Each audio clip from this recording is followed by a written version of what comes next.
ce qui est primordial dans le choix d'un mari. Aujourd'hui, je vais parler d'une femme de 30 ans, une femme moderne dans sa manière de penser, ouverte aux expériences, mais qui sait reconnaître la valeur des traditions quand elles ont du sens. Elle a déjà vécu assez de choses pour comprendre ce qu'elle veut, ce qu'elle peut accepter et surtout ce qu'elle ne peut pas négocier dans une relation sérieuse. Pour elle, choisir un mari ne se limite pas à l'attirance physique ou au statut social. C'est un choix réfléchi, basé sur des valeurs essentielles et sur sa capacité à se projeter avec cette personne. Ces valeurs sont non négociables et elles se manifestent dans le quotidien. 1. Honnêteté. L'honnêteté est fondamentale. Ce n'est pas seulement dire la vérité de temps en temps, mais être transparent dans les actes comme dans les mots. Exemple concret. Si l'homme a un problème au travail, qu'il est en retard ou qu'il a commis une erreur, il doit pouvoir le reconnaître. Elle veut voir que même dans des moments difficiles, il ne cache rien ni ne déforme la réalité pour se protéger. Elle sait que la confiance commence par la vérité. 2. Respect. Le respect se voit dans la considération de ses opinions, de ses ambitions, de son espace personnel. Exemple concret.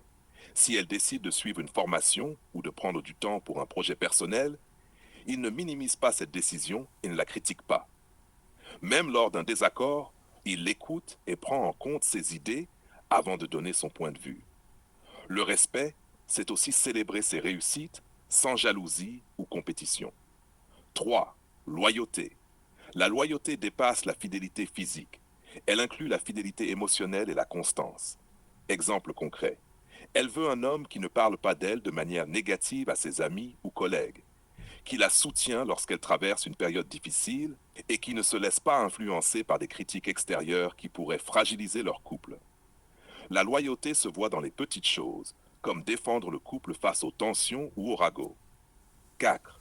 Complicité et communication. La complicité, c'est ce lien unique qui permet de rire, de se comprendre et de se soutenir. Exemple concret. Après une journée stressante, partager un fou rire pour évacuer la tension ou avoir la liberté de discuter d'un sujet sensible comme l'argent ou les relations familiales sans peur de jugement ni conflit destructeur. Elle veut un homme qui sait écouter sans interrompre, qui répond avec bienveillance et qui transforme les disputes en discussions constructives. 5. Capacité à construire un projet commun. Pour elle, le mariage n'est pas simplement une formalité. Il s'agit de construire quelque chose à deux. Exemple concret. Parler de projets comme acheter un appartement, planifier un voyage ou décider ensemble d'un futur familial. Elle veut un homme qui ne rêve pas seulement pour lui-même, mais qui inclut sa vision et ses aspirations dans un plan commun, avec des objectifs concrets et réalistes. La peur de l'attachement.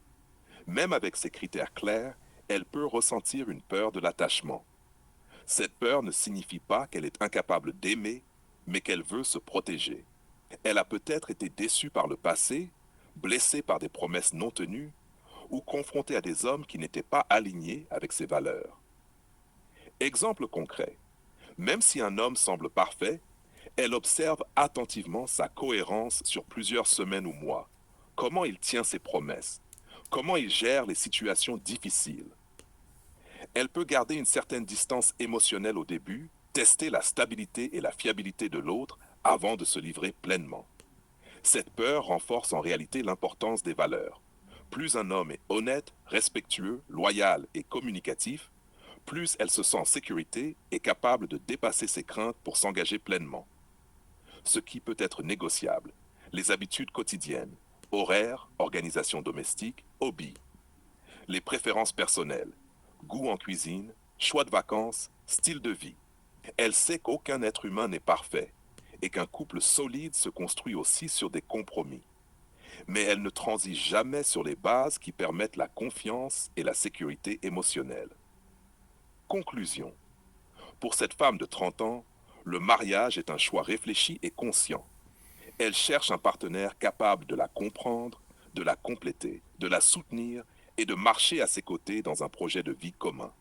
Elle ne cherche pas simplement quelqu'un pour coexister, mais quelqu'un qui peut créer un environnement sûr où elle peut s'ouvrir complètement, dépasser ses peurs et construire une relation fondée sur le respect, l'honnêteté, la loyauté, la complicité et l'ambition partagée.